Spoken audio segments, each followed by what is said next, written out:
You even do your eyes like sexy. No. So I got a bright idea after my little fun that I had with the previous clip of doing the lip sync.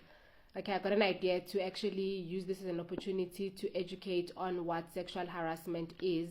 So I do have a course that I offer based on the Code of Good Practice on the elimination of violence and harassment in the workplace, which came into effect in March 2022, the Code of Good Practice. Okay, so now I'm gonna just share with you what constitutes sexual harassment. So I realized I tried to do the green screen thing here on TikTok, but I see that the words are rather tiny for me to read, so I will shift my eyes and then I will read from my computer screen, so to explain to you what constitutes sexual harassment. Okay, so getting back to the video that I stitched, so that is actually considered harassment. Like you can hear the lady complaining about the eyes, the way that they look at her. She says it is what is the word? Assault. Yeah, she used the word assault.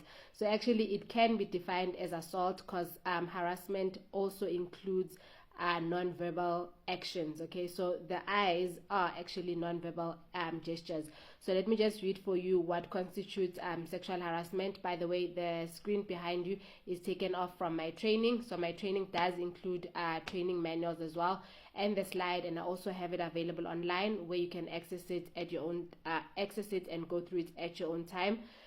So what constitutes sexual harassment? So sexual harassment is unwanted conduct that is of a sexual nature. It can range from comments, gestures. In this case, this person is talking about the eye contact that is making her uncomfortable. Okay, or physical contact of a sexual nature that makes the recipient feel uncomfortable or distressed. So as you can hear, the lady, or the voiceover or the lip sync that I did, the lady is rather feeling uncomfortable and distressed. Okay, and then it's non-verbal or verbal conduct, whether expressed directly or indirectly. And then sexual harassment can occur through spoken words, written communication, body language. In this case, it's the eyes of the perpetrator, or non-verbal cues. Eyes, the way that you look at somebody, it can also be considered as non-verbal cues. You know, you can find other people sort of undressing you with their eyes, for a lack of a better expression. And then it also includes victimization. So this can happen when an employee gets so victimization, this happens when an employee gets victimized or intimidated for failing to submit to sexual advances.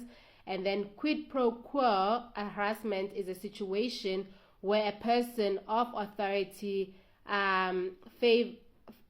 demands sexual favors as conditions of employment, promotion, raises, or other favorable treatment. You know, let's say somebody gets promoted for being in an intimate or romantic or sexual relationship with the boss or owner of the organization. So that is called quid pro quo harassment. And then there's also sexual favoritism. So that one is also similar to quid pro quo harassment. So this involves showing preferential treatment.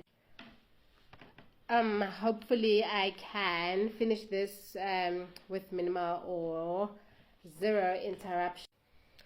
Okay, and then another one, as I said, that it actually speaks to the previous one. So this one involves showing preferential treatment based on a person's submission or acceptance of sexual advances.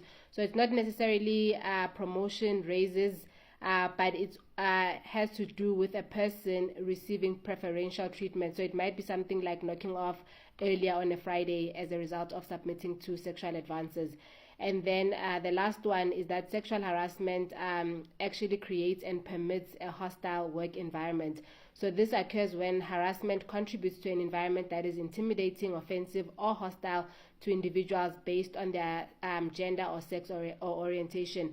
So you can find maybe that there's a shop steward that always looks at the HR manager from head to toe, undressing her with his eyes. So that is creating an intimidating environment for the HR manager. So that is it on my side on what constitutes sexual harassment.